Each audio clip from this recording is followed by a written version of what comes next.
Sveiki. Žmogus klausia, kaip nusipirkti būstą be paskolos. Tai yra du variantai jums, ne? Pirmas variantas. Atsikratykite samdomo darbo.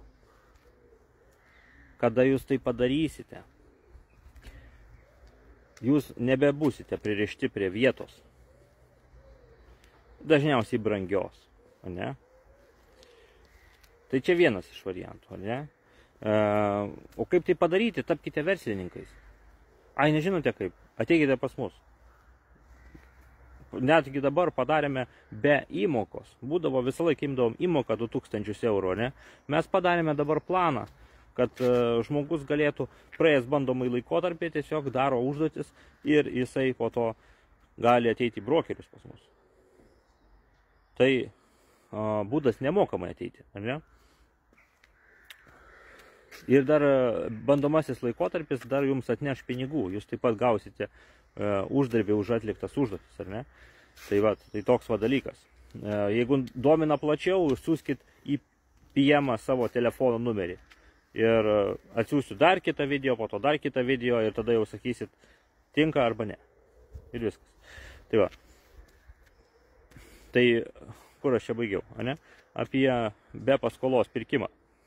Tai aš buvau įrašęs porą video prieš tai, kad kaip išsimokėtinai nupirkti turtą, ne?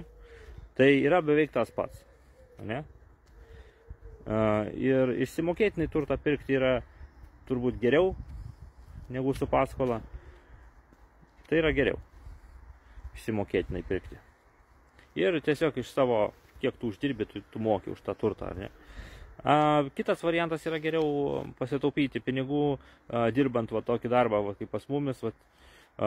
Aš savęs kaip pavyzdžiui negaliu statyti, todėl kad aš vadovas įmonės esu, bet yra pas mus brokeriai, kurie dirba labai stipriai.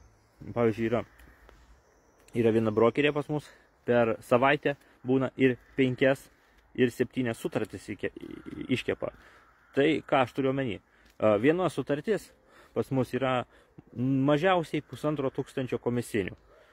O tos sutartys ten būna tai 2000, tai 2500, tai 3000 komisinių. Tai vat tokias va sutartys jinai pasirašo ir tokį kiekį per savaitę.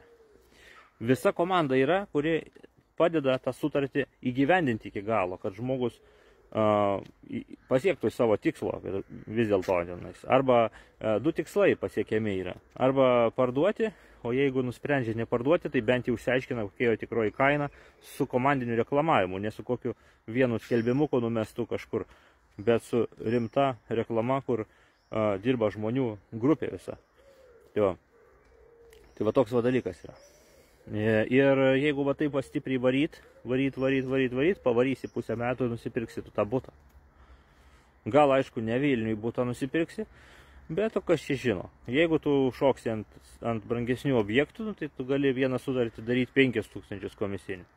Bet čia priklauso nuo žmogaus individualiai, nes kai kurie būna tiesiog mėgsta ten tuos pigius turtus, kiti mėgsta brangesnius, vieni susibendrauja lengviau su tais žmonėm, kurie mažiau turi pinigų, kiti susibendrauja lengvai su turtuoliais. Tai yra toksai jau dalykas, ar ne? Tai čia irgi priklauso nuo žmogaus. Tai va, tai dabar paaiškinau pirmą, ar ne, punktą. Tai yra atsikratykit samdomo darbo. Jeigu reikia pagalbos, ateikit pas mus. Ir pilnai apsirūpinsit savo gyvenimą, ar ne? Tik aišku, jeigu jūs negalite pragyventi 2 mėnesius ar 3 be pajamų šaltinio, tai, nežinau, pasitaupykit, apsirūpinkit ir tada atsisakykit samdomo darbo.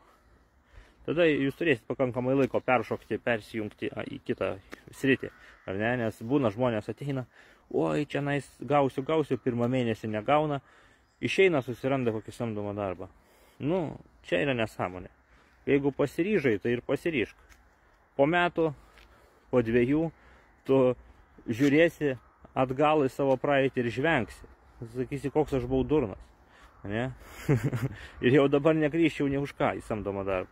Tai va, tai čia tiesiog per porą metų pasikeičia va taip jūsų požiūris, kada dirbat su nekilnojamu turtu.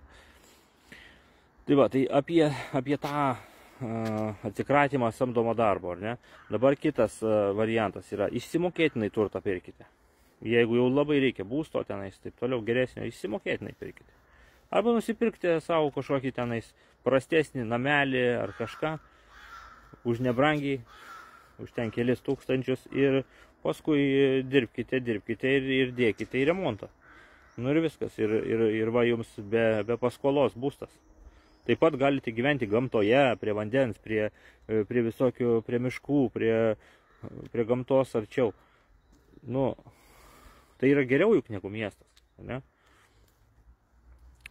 Tai va, tai tokie va reikalai. Pandoros skrynią atidarė man tas klausimas, ne? Reikia dalinti su žmonėms šitą informaciją.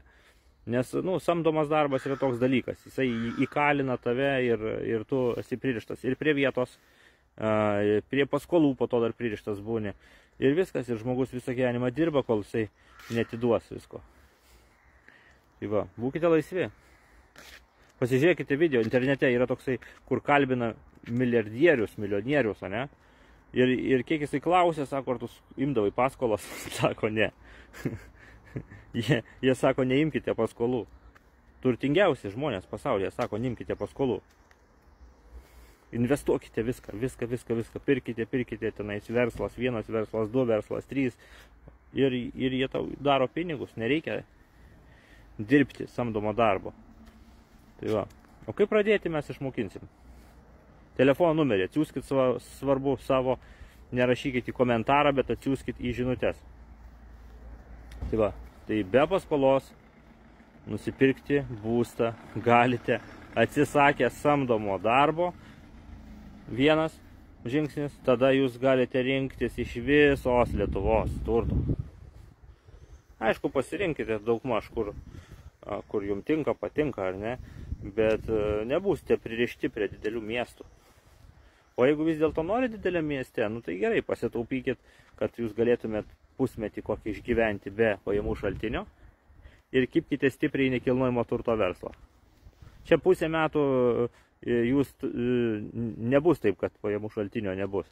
Bet ar tai mėnuo, ar tai 2 bus, ar tai 3 įsigazavimui. Čia jau priklauso nuo jūsų įdirbio, nuo jūsų įsitraukimo, ar ne? Ir kada jau įsigazuosit, jūs pamatysit, kad jūs uždirbat tą patį, arba daugiau, arba dvigubai daugiau, arba trigubai daugiau, negu kad jūs uždirbdavot šitoj samdomoj darbovietėj kažkokioj. Ir jau tada jau galit patys reguliuotis, kaip jūs gyvensite, ar jūs imsite paskolas, ar neimsite.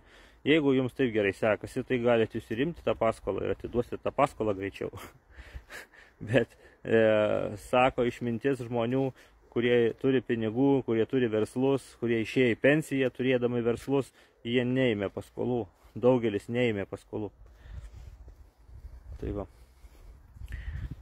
Tai tiek apie nusipirkimą turto be paskolos. Tai kreipkitės, jeigu reiks pagalbos. Bet pakeisti reikia mąstymą iš darbuotojo į vadovą, į savo paties darbdavį. Būk savo paties darbdavys, pats savo darbas būk. Tai va, tavo smegenys, tavo darbas. Gausi pinigų, panaudoja smegenis. Ir tada tu jausies geriau, nes įgyvendini savo svajonę, o ne kažkieno kito. Kaip tai daroma samdomam darbe, ar ne? Tai va tiek apie samdomą darbą, apie be paskolos būstą ir taip toliau. Norite plačiau? Kokių tai klausimų turit? Rašykite į komentarą, padarysiu dar video ir dar video ir dar video. Čia Pandoros skrynia šita tema yra.